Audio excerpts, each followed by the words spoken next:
నా చేతులకు ఎత్తగును, నా వేలకు పోరాటమును చేతుకు వాడై ఉన్నాడు. అంటున్నాడు మనకు ఆశ్రయము యెహోవా. ఎవరండి మనకి ఆశ్రయము? హల్లెలూయా.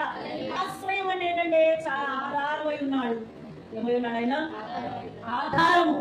నీకు ఆధారం ఎవరు అంటే నేను చెప్తాను, వెండి బంగారంలో కాదు, నాకు నాణ్యములలో లేదు దేవుని కృప. నువ్వు చేస్తున్న ఈ ప్రార్థన ఏ ప్రార్థన? సమాధులలో నా ప్రాణము విమోచించి ఉన్న ఈ ప్రాణము కరుణాకటాక్షముల కీడను ధరింప చేసిన ఈ నామము నీకు ఏమై ఉండాలంటే ఆశ్రయమై ఉండాలి. నీ దుడ్డు కదా నీ దండము నన్ను ఆదరించుచున్నా. దుడ్డు కదా ఏంటి? చేస్తారా వాక్యం. ఎన్ని వాక్యమైనా మనము మనకు వాళ్ళు చెప్పినట్టే తెగిపోతున్నాయి కానీ మనకు మార్పు ఎంత స్వాగత చేస్తున్నాం కానీ మన మనసులో మనకు ఏం రావట్లేదు. మార్పు చెందవా, మార్పు చెందవా, మారు మనసులు చెందవా, అని తలసి ఈ మనసులు మార్చుకోవా, ఈ మనసులు మార్చుకోవా.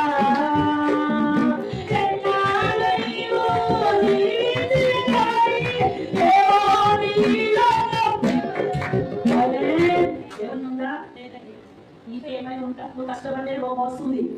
నువ్వు ప్రేమ చూపితే నేను ఎవరు ప్రేమ చూపుతున్నారు, నేను ఏదైనా హెల్ప్ చేస్తే ఎవరైనా హెల్ప్ చేస్తున్నారు. ఇంకా నా దేవుడు రాకపోతే ఏమైనా ఆశ్రయం ఉండాలి. ఎవరికి? ఆయనను ఆశ్రయించిన వారికి. ఆయన ఆశ్రయించాలంటే నిన్ను నీ దోషములు, నీ పాపములు, నీ అతిక్రమాలన్నీ కూడా ఆయన తుడిచి వేసి ఉన్న నామము. హల్లెలూయా. ఈ నామము తుడిచి వేసి ఉన్న ఈ నామములో నీవు చావుగా ఉండినట్లుగా, నువ్వు బ్రతికినట్లుగా సమాధిలో ఉండి ఈ ప్రాణము ఏం చేస్తున్నాడు? ఆయన విమోచించాడు. హల్లెలూయా.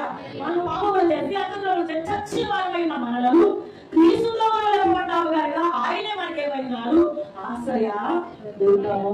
దేవుడు చేసిన మేలు మర్చిపోతాం అంటే ఎవరు చేసిన మేలు? మనుషులు చేసిన మేలు అక్కడ రాసేసుకుంటాం.